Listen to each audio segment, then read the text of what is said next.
Hi, my name is Chris Brown. I'm with ClosePoint USA. And on today's episode of ClosePoint Cafe, I am very happy to introduce to you Miss Christina Duncan.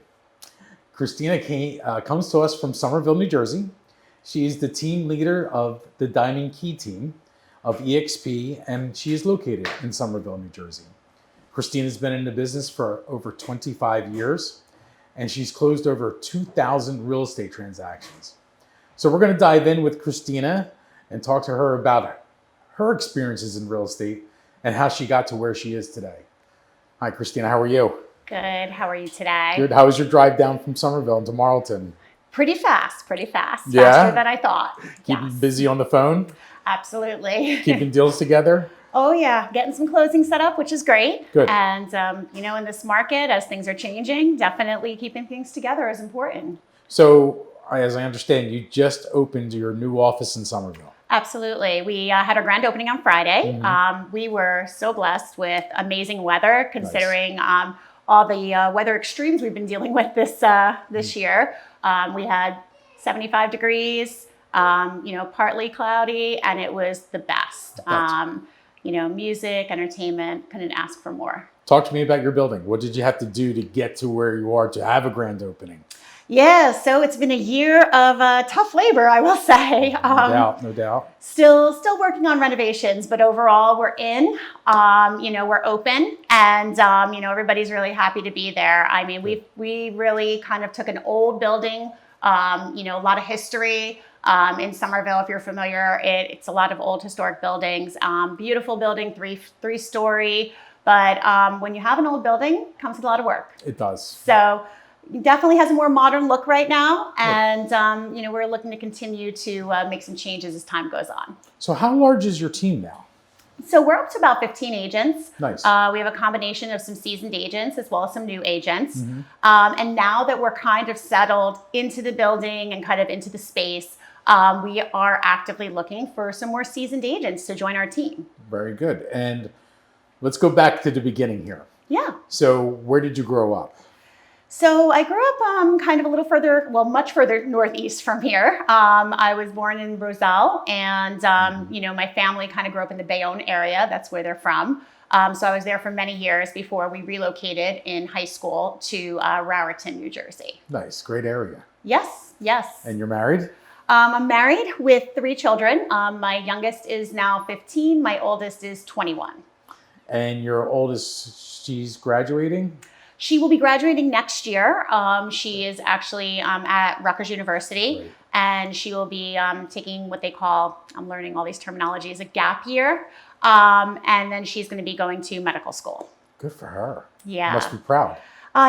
She had an internship this summer and loves it, and is super excited for her next chapter. And your husband, partner is Toriano?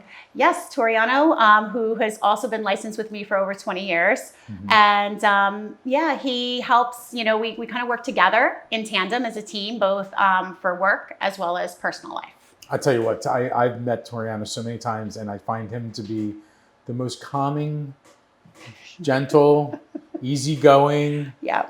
Total opposite of me. Maybe just a little.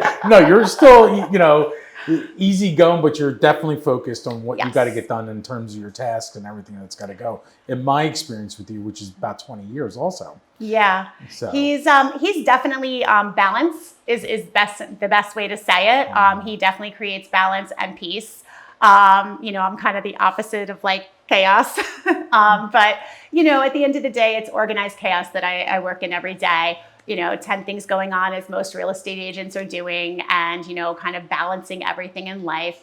But he definitely brings the peace. So you graduated Raritan Valley High School. Where did you do after high school? So I actually graduated Immaculata in Somerville, and then went to Rutgers University for a year, and then decided that school is great, but I've worked since I was 12 years old, and I really didn't have ambition to continue with school.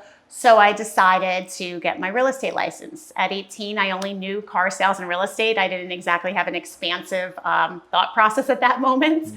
And I decided real estate was better than car sales. So I got my real estate license and started working full-time in real estate. Very good. Where did you start out? What office? I actually started out, as many years people did, at Wakert, and probably everybody did back then. Yes. And then pretty much, went through their training, and they kept talking about Spear, and I was 18. At 18, you don't have much of a Spear. Right. So what I did is actually my first year in the business, 12 of my 13 sales came from open houses. Oh, wow. I kind of listened to a lot of what was being taught.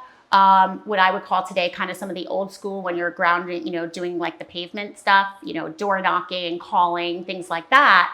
I know today a lot of people are focused on internet leads, but I still really believe in kind of the old school stuff to really get you going. It's funny you say that, because the people that I interview, it's been a number of them, and the most successful ones said exactly what you said. Oh, interesting. Still pounding the pavement, still getting out into the public. Yep. Knocking on doors. Yep. Going into community network events. They do their postcards, they do their flyer, drops and stuff like that. But it always seems wanting to pound the pavement. Yeah, it's the grind. To be honest, I mean, if you're truly a sales agent, that face-to-face is what's going to get you a sale at the end of the day. 100%. Internet's great, and I utilize some of the new tools on the internet 100%, but I still prefer the face-to-face. I love open houses. I think it's the best way that you can meet someone. It's a great way to generate business, both buyers and sellers. And, if I'm ever at a point where I'm in a rut, an open house is the way to go. I absolutely agree with you. And I'm hearing that from all the successful agents. A lot of younger agents see this and they're like, oh, I'm just going to sit back and look for it. It doesn't, you know what, you're missing. Maybe that's 1/7 of the funnels that you can be harnessing to bring in business. But because it's in an office, they can text on the phone. Right. And I think that takes away from the fact that there are 6 other funnels that they need to harness, as opposed to there's just one. Yeah, there's sources. I mean, we always talk about with the agents that I'm coaching, it's always sources of business. You can't focus on one. I think like in today's day and age, social media is great, but that's a piece. And the question is, social media is essentially just reinforcing everything else you're doing. So it's just like that extra piece to reinforce it. Just like if we would think about years ago, and again, I'm dating myself, going back to like the shopping carts or the billboards.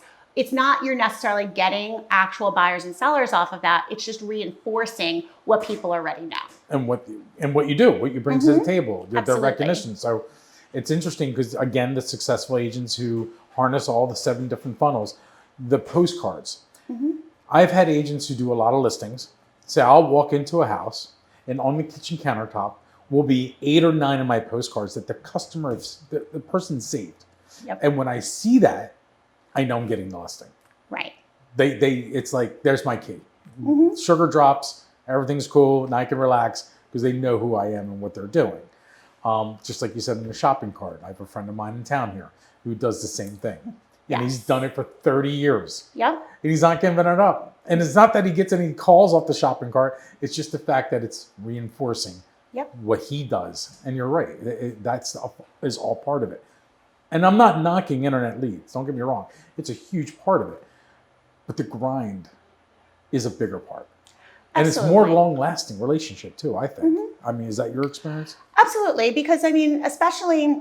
Now, the one thing I did over the years drop off just because the farming, we farm a little differently than we used to. Tell me about that. Well, when we started, it was like, 20, 25 cents a postcard. Today, we're like over $1 a postcard. So we're definitely talking an increase in cost. So we decided to really kind of target market when it comes to postcards. So when we're doing any type of mailing, the one thing, actually, I'll take a step back. The one thing we also do is with all of our marketing over the years, we analyze our results. So every year we know where our sources of business are. So what works, what doesn't work, what's effective. And what we've also done, because I have been doing this for 25 years, I've built a really large past client following. And with that, that's something that I nurture quite a bit.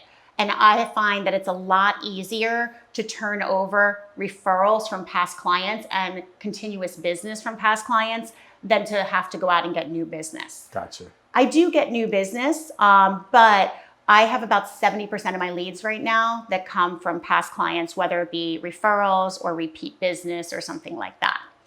So what are you doing to keep up with those past clients, to stay in front of them? Because I always hear the statistic that I hear, and I've heard it for many years, that a customer will go back to the same realtor that they used originally, but they can't remember their name. And it's like 90% of them said that. I don't have that issue. Okay. So in fact, what I do have, because people know my name because of how we market, people know my name. They know I recently went from Duncan Home Team to Diamond Key Team. They're very aware of that as well because of how I present to my marketplace and to my clients. Gotcha. So with that said, you know, I personally have not had that issue. They'll say, "Oh, Christina Duncan, I don't. What company are you with?" Because I've also learned over the years not to market the company, but to market myself. Right. Which is something that's key because as we all go into the business, especially with some of the traditional brokerages, they teach to market the company and not to market the agent. And if you look at their models, that's one of the biggest things I learned kind of breaking away from and changing from one of the companies where I just marketed the company constantly and didn't market myself. When I changed companies, I lost a lot of business. That was the only time in my career that happened. How about that? Because they were married to the company because how I sold the company. Right. So after that switch, I learned going forward never to market the company. I'm marketing Christina Duncan. And that's what I've done for the past, I'd say about 15 years. So your brand is you personally. Absolutely. It's not EXP, it's not Remax, it's not KW. It's Christina Duncan.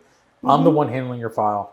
I'm the one you're getting to manage your life in that stressful 60-day time period. Absolutely. Sometimes it's even longer when you're looking for a house. And sometimes when you're looking for a house, it can be a couple of years.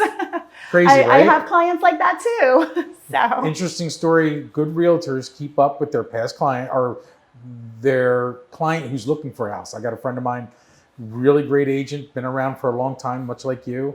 And he nurtured a buyer for a $3.5 million deal, cash, that just closed. 3 years he nurtured it. Yeah, it takes time sometimes. And it takes time and patience and the fortitude to say, you know what, I'm going to keep working with this person. Absolutely. You know, not giving up on that customer because they didn't like the first 50 houses. And it depends on the demand. There's a balance. That's the other thing too, is the respect and the loyalty of past clients is very different than a pop-by internet lead. So an internet lead is expecting like now, you know, versus a past client, when are you available? Oh, I can work around your schedule. It's a totally different relationship. And honestly, you know, at this point in my life, I do prefer the more patience to the now. So you also do a ton of past client events. I do, yes. So talk about that. Yeah, so I mean, obviously with our grand opening we just did, that was huge. Typically in the summer, probably for about 10 years now, we've done Somerset Patriots, our ballpark. We did replace that this year with our grand opening just because they were two very large events. So next year we'll go back to our day at the ballpark. People love that event. I mean, the amount of turnout that we get for that, I think we're up to over 100 people. We actually have to cap tickets. But we were up to over 100. I think we were like 125 the last year that we did it. That's amazing. Yeah, it's a lot. So, but people love the ballpark. You know, it's why great. not? It's baseball. It's great for everybody. I love baseball. Obviously, you know. Yep. But so you have food there. You have the tickets. You have the indoor part. I've been to one of them, and then, you know, they can go out and interact with your team. Yep, we do that. We do pictures, we do balloons, we do little goodie bags we give people. We have sponsors that, you know, help us, people that they may have used in their transaction. So they're physically there, they get to meet everybody. I have a number of times like with the mortgage reps where they'll come and they never met them face to face. So it's nice to just meet them in person. Also, you know, besides Somerset Patriots, we also do Breakfast with Santa. We've done that probably 15, almost 20 years probably.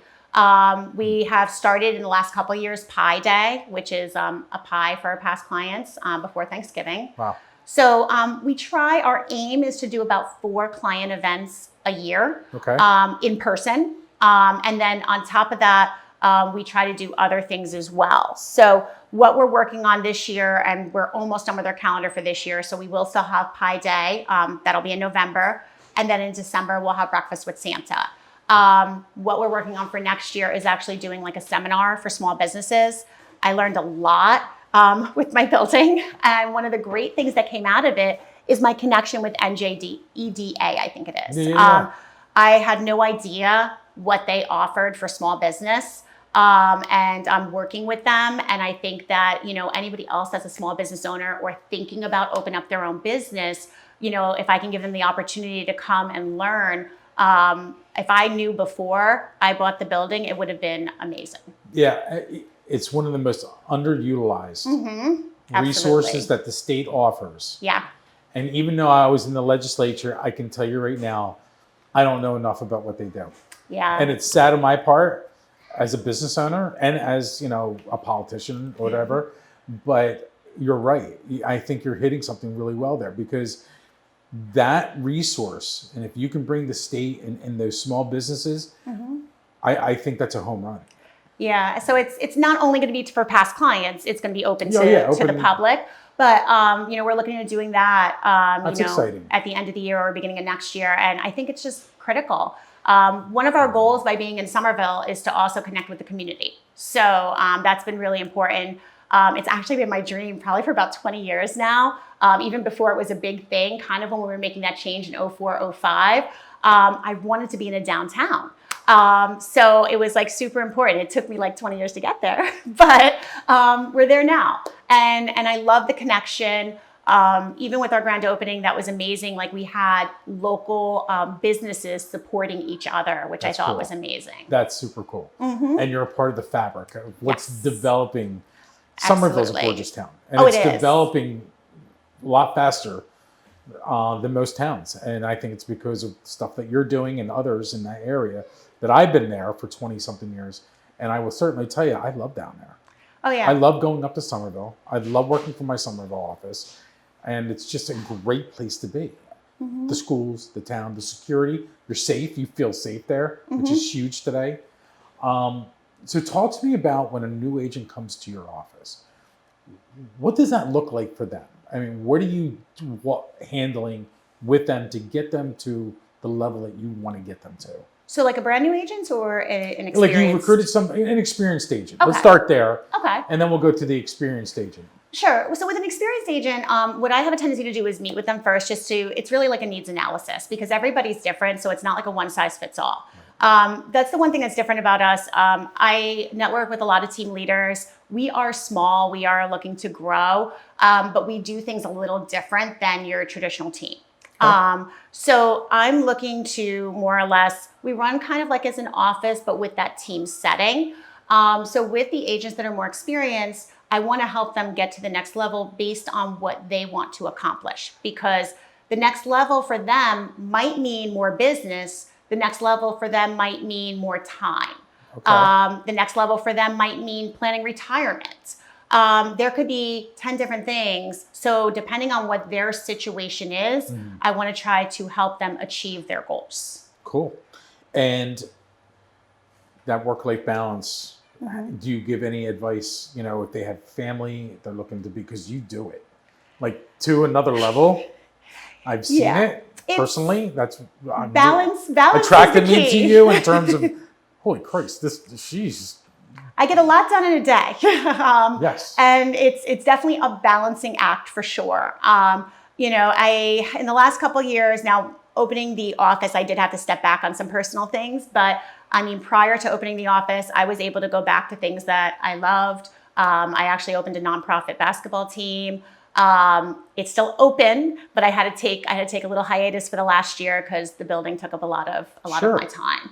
But hopefully as things start to get back on track, I will still have some more personal time. And that's something I've always, like my calendar, my calendar looks like a matrix, but that's what I live by.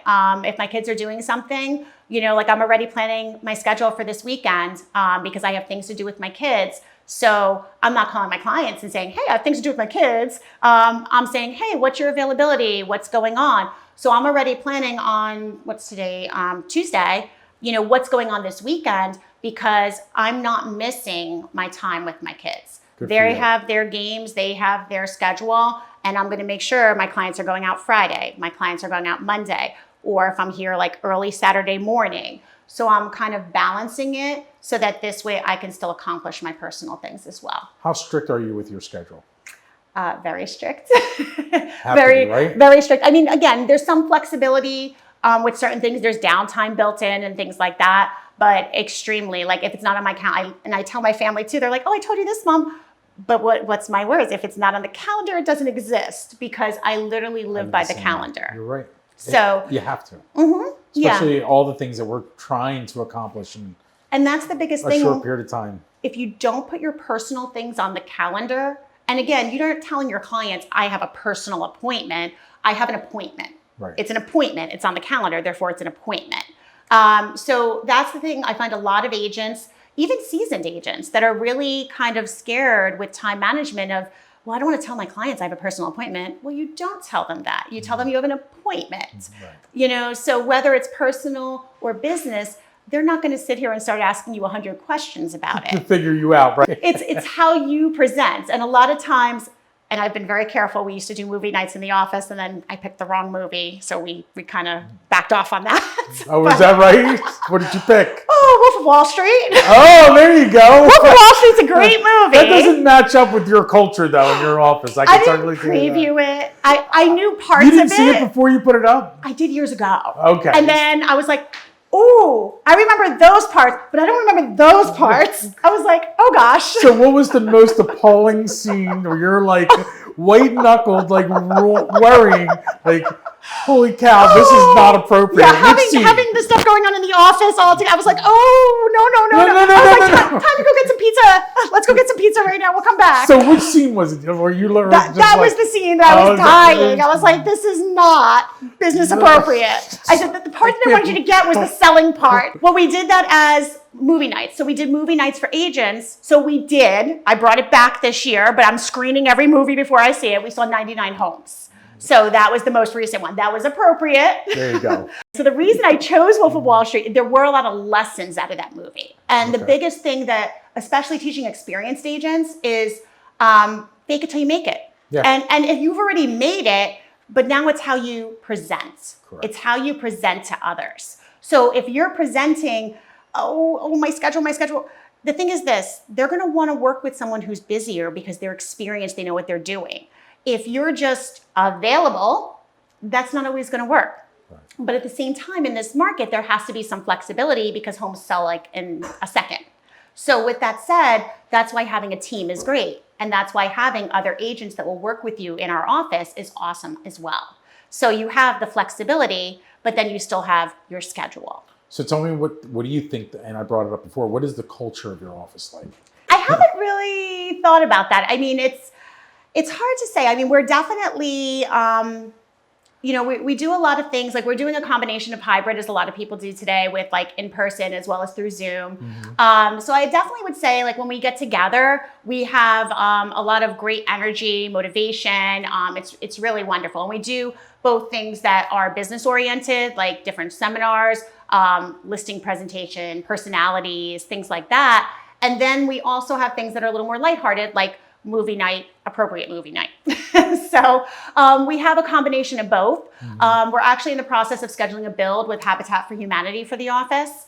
So that was part of our grand opening. That's so cool. Yeah, they were there. We were raising money for them. So that was part of our grand opening as well. And that's the Somerset County Habitat. The Somerset County. Because they're very active. Yes. I know they're probably one of the most active in the state, if not the country. Yeah. And how they tackle homelessness and affordability as well. Absolutely. So. And they had one in Somerville. It was obviously last year, so it was before we were kind of settled, but they had one in Somerville on, I think it was Grove Street that they built. So now that you're in Somerville, you're getting settled in to the new location. Mm-hmm. What's next? Because I know Christina Duncan has a what's next, and it's an easy question for me to pick up on. Oh yeah, there's a lot of next actually. So I actually just got my instructor license from the state. I didn't know that. Yeah. So I was going to do it in 2020, and then I backed out of it, and then I did go ahead with it because we have the space. So people are constantly asking for in-person classes. Since COVID, classes have actually, there's like almost no in-person classes. Right. So therefore, I have actually partnered with a school, I think down in this area. And basically it's all online. And I've also found a lot of the agents are struggling to pass the real estate test.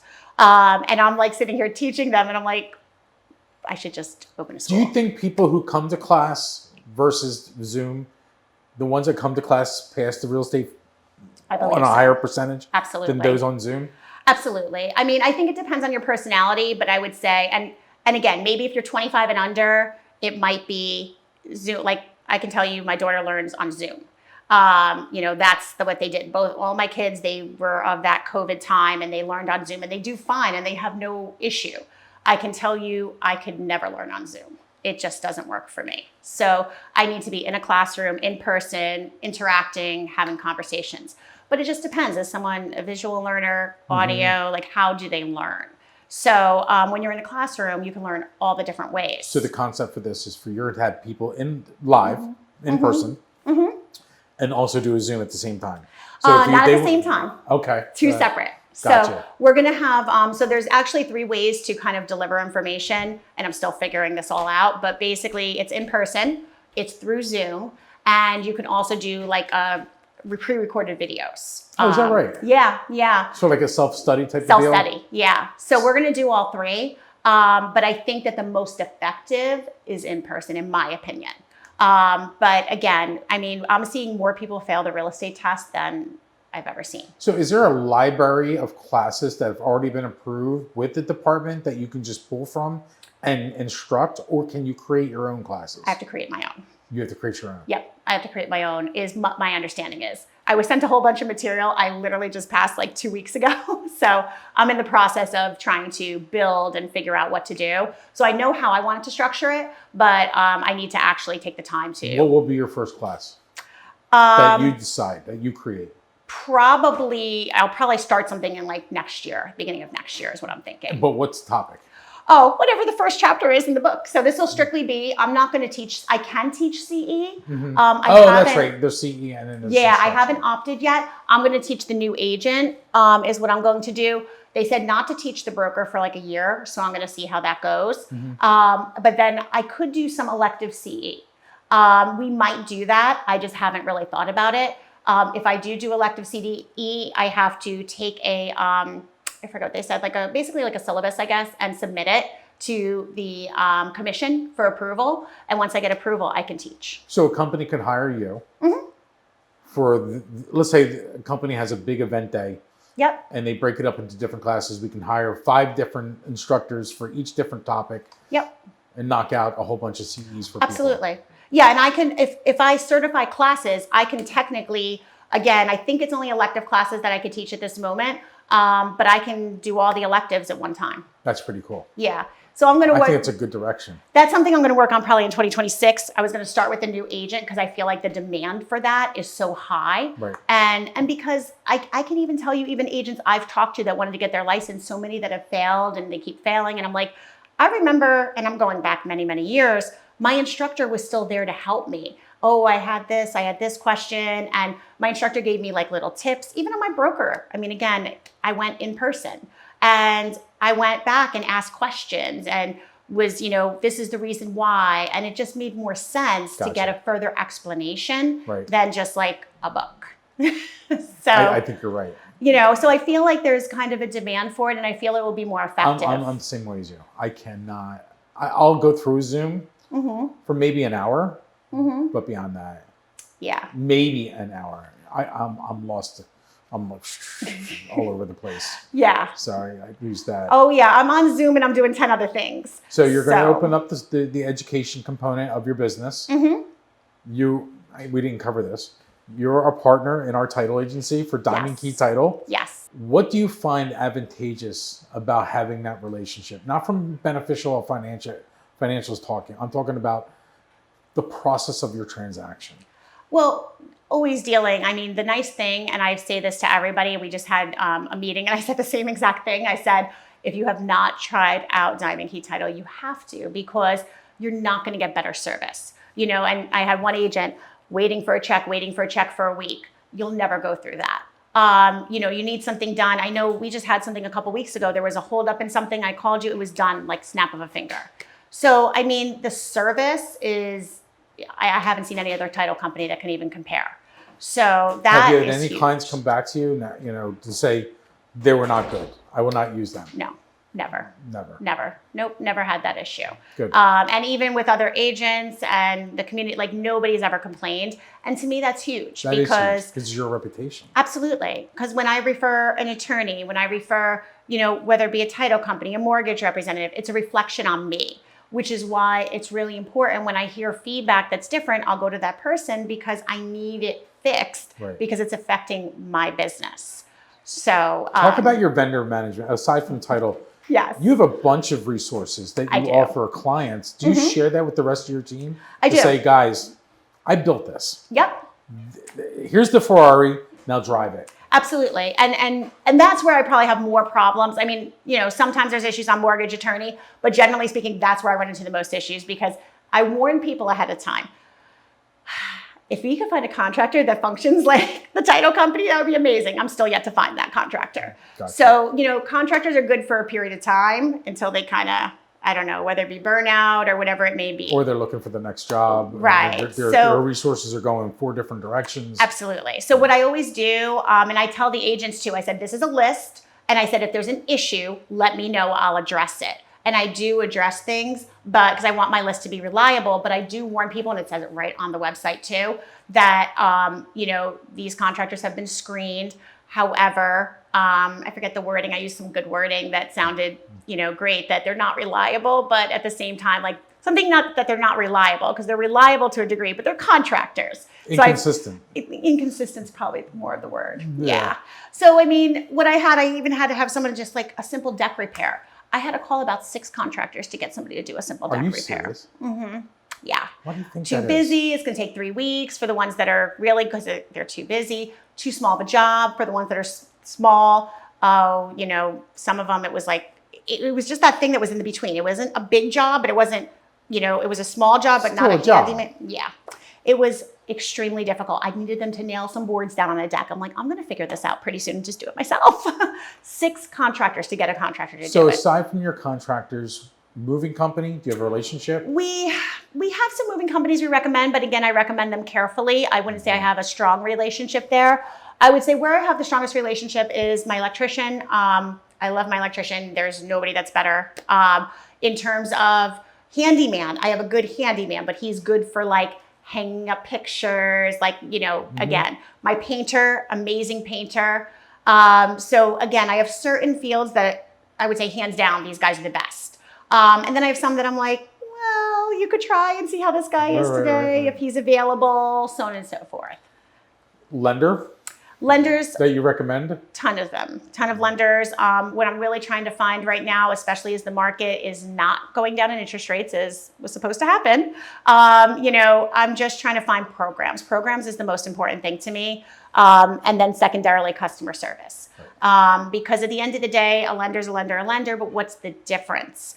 Also, as things are changing, what we decided to do in our office, again, to be a point of differentiation compared to other places, we are working on having other services. So one of those services is lending. So currently, I actually just got my mortgage license.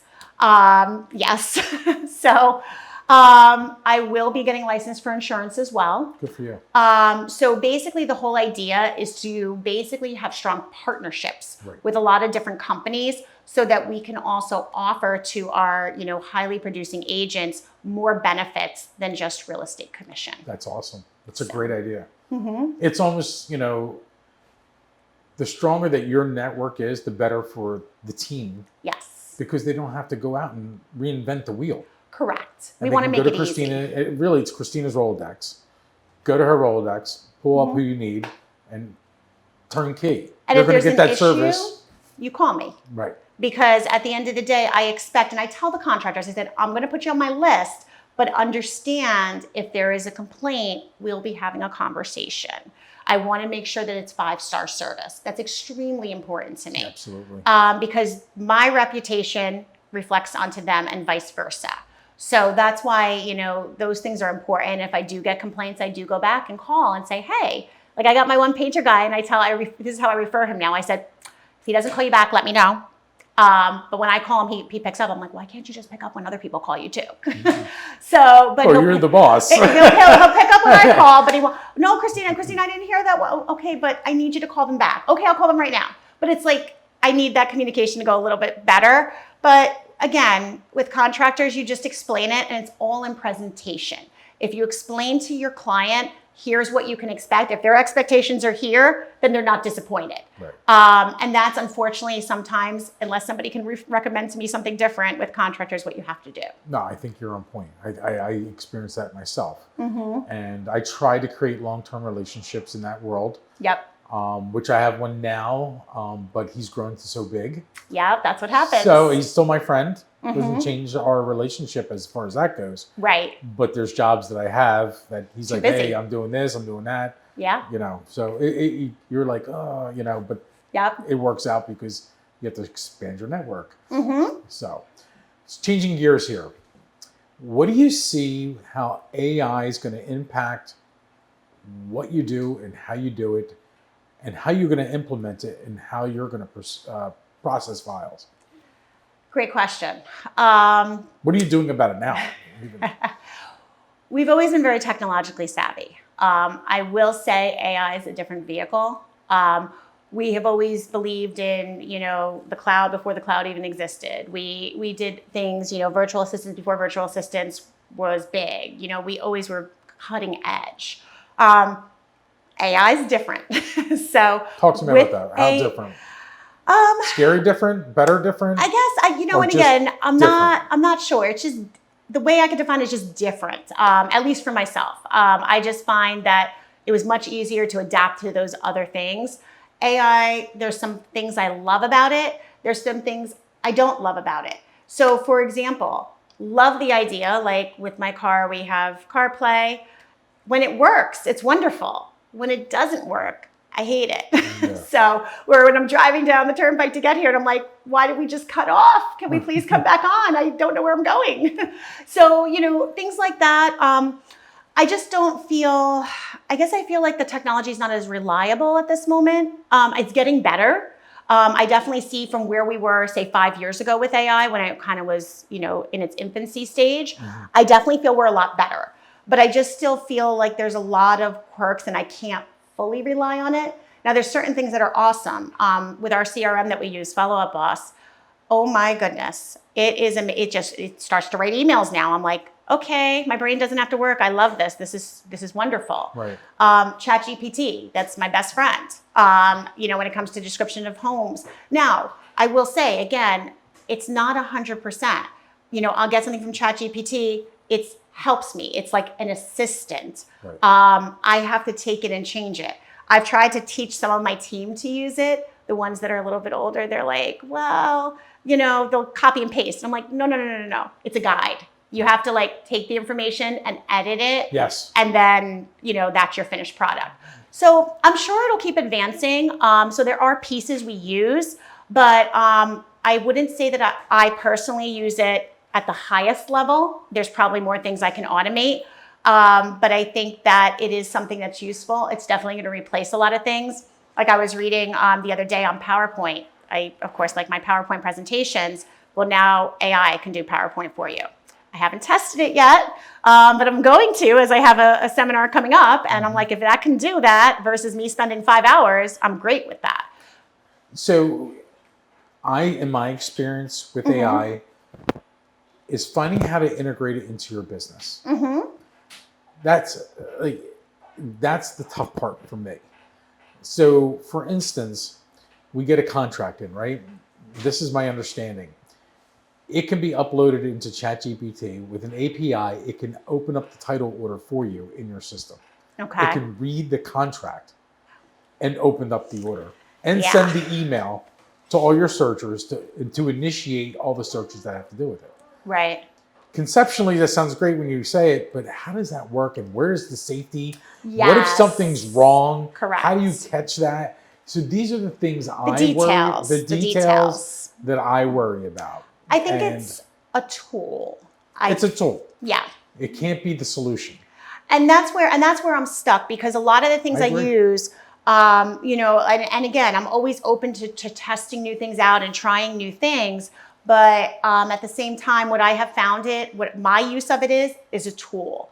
I haven't had it replace anything yet. Now, have I used other businesses where I know it's an AI thing talking to me? Absolutely. Is it pretty good? Yeah. I had a client of mine who's in IT, probably about, again, in its infancy, 4 or 5 years ago, introduced it to me that you're going to be able to call places and this, AI thing picks up. And it was before AI was even AI. And I was like, I looked at him like, what? And now here we are. But well, we have Clara. Yeah, I mean, she's my receptionist. Yeah. She's an AI receptionist that directs your calls and answers like very basic questions about title insurance. What is the basic rate of title insurance versus, enhanced policy, stuff like that. It's like, it's insane because we do see the transcripts. Yep. And people are having conversations with Clara. Absolutely. They're not just asking, connect me to so-and-so. They're asking, can you tell me why I need title insurance? Right. Can you tell me what the difference between enhanced and basic? All those types of questions. And they're talking to her. Yeah. And I say her. That's how, and that's where AI is going. And we haven't gotten to that level yet, but I've seen it in other businesses. And again, it's just a matter of, I definitely think it's better than, routing things overseas. I think 100%. I actually feel the AI is better than that. Yes. But, because like you said, people have a conversation and sometimes you have trouble. Is this a person? Is it AI? Like sometimes you don't always know, I'll be honest. But I definitely think that's where things are going. And I think as the technology improves, maybe like you said, the safety protocol, maybe it won't be as much of a concern. Maybe there'll be an answer for that. Right. But I feel like you do, I'm willing to use it and willing to try it, but I'm a little hesitant. So there's certain things like I absolutely love ChatGPT. Honestly, as I was talking to an agent coming down here, she's like, yeah, I sold a home in Sussex County. And I'm like, yeah, we're really expanding our territory. I had to come down this way into Lumberton. And my client insisted, he didn't want me to refer him. He wanted to work with me. So I drove, I went to Lumberton. I didn't know anything about Lumberton. So he starts asking me questions. Thank you, ChatGPT. I've heard that a couple times, actually. I'm like, where's the nearest train station? And then it tells me how it connects and everything. I was like, so I sounded like I really knew what I was talking about, even though he knew I didn't know the area. But it sounded like I did because of ChatGPT. So I will 100% use ChatGPT as a tool. But will I let it do everything 100% on its own?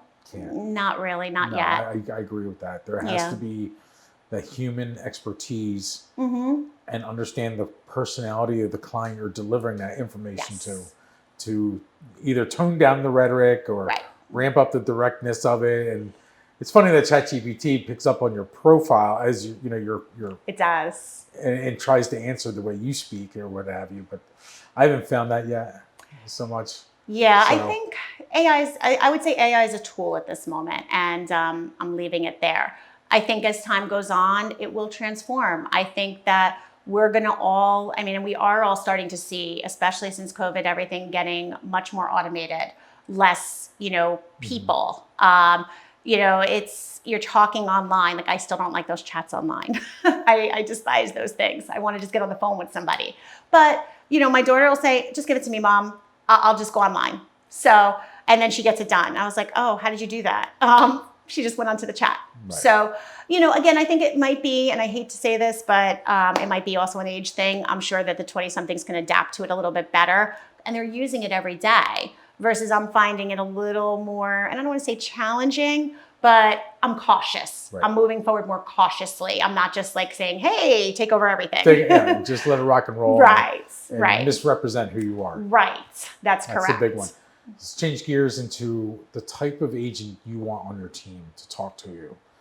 I know you're not broad stroking, taking anybody. I know that about you. No. Talk to me about who that person is. What is their personality?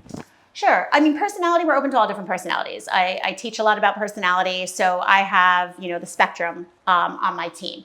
And, but I also do explain because if I do get someone who's more of an S personality, I explain how my personality is so that we don't clash. Sure. But in terms of the type of agent, I'm, looking for someone who is not going to try to beat the system.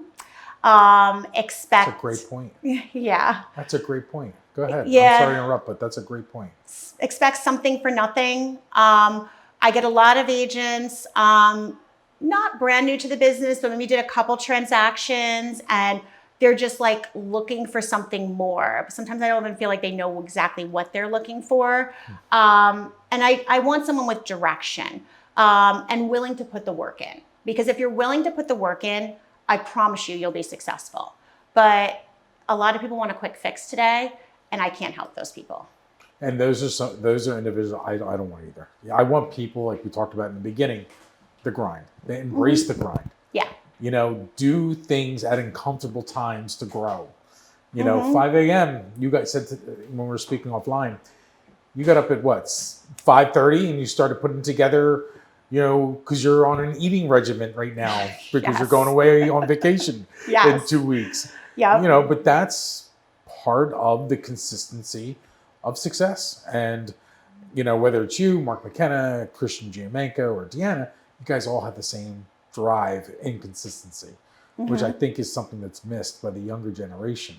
And I sound like an old man by saying that, but I'm being dead honest. I hear the stories from the top agents. They talk about the hard work, the grind, the consistency to embrace that, and also staying true to your schedule. Yeah. You can't be chaotic to your schedule because nothing gets done. I like to say organized chaos. But I get it, but but you have your schedule. Oh yeah. Like you said, if it's not on your schedule, it's not getting done. It doesn't exist. No. It doesn't exist. No. And that's everybody that's successful. So it's really amazing how you've developed all these years into what you are today. In terms of what is the goal of the size of the team? Does that matter? Yes and no. Ideally, we don't want to have like 100 agents. I'm not really, built for that, at least not in my vision today. Who knows what can happen down the road. Sure. But ideally, we would like to have 20 productive agents and then probably, 10, 15 part-time agents, that are kind of hanging around. That's a good model. Yeah, so that's ideally what we would like to have. Based how we built it out, at least on paper, that's a very successful model. And it's manageable, where I don't have to have like 10 sales managers or anything else to be successful. Still be able to give the personal service, know who everybody is. I don't want to walk into my office and say, "Oh, who are you?" Like that's not how I want to do things. That goes on. I know it does. Quite often. I know it does. Right. But that's not what I want. At the end of the day, I still want to be able to, work with my personal clients and be able to help the agents and grow them to be successful in their, in their right, in what they want to do. Because success to everybody looks different. To one agent, selling 10 million might be successful. Another agent might be 5 million. Another agent might be 40 million. So, success to each person is an individual thing. And just to help that agent hit their maximum potential is what I want to help them be. What defines your success? When you look at the end of the year and look back, what says I hit my success? I did what I got to do. It's funny because I'm of the personality where like they call it the Six Sigma. Like you're always looking for perfection. You're never going to hit that peak of success. Sure. That's me. So I never. Well, what's the indicator? What's the KPI? What is? I don't know. It depends year to year. There's goals. We have goals. Dude, that's so true. It does change year to year. Not to call you dude, but it does. You just caught me on that. It does. I find that in my own life. Yeah. Like 1 year, it's about opening up my building. Right. Another year, it's about expanding into a new territory. Yeah. That's really interesting how you brought that up because that is so true. Yeah, because it's not one size fits all, and that's the thing. Like when I first started and kind of started to run more as an office versus like strictly a team, I made a transition, and we make mistakes. We all do. That's how you grow. Yes.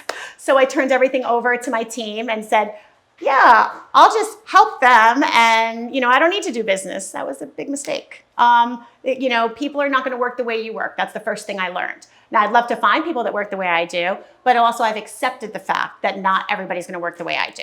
Gotcha. And that, as a manager, as a team leader, that's huge. Yeah, very huge. You really have to understand everybody's a different personality, has different goals, and that's why I said customizing it to them individually. But I would say like this year, I'm on track probably to do somewhere between 25 to maybe 28 million. If I can do at least 20, just on your personal side. Just on my personal side. Yeah, wow. Just on my personal side. So if I can achieve and manage 15 people. Yeah. Yeah.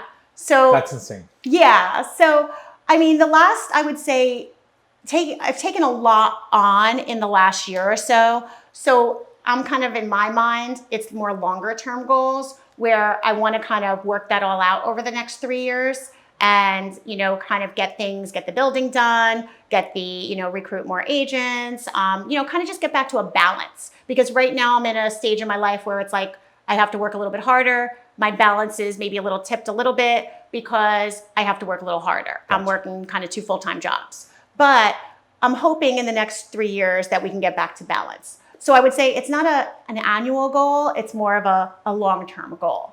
Yeah. Well, Christina, thank you so much. Yes. This was an awesome discussion. Thank you. You relaxed about it? You're good? You feel good about it? Because I know you were nervous coming in. I'm good. You're good? You're yes. fantastic. Yes. Perfect. Good deal. Thank you.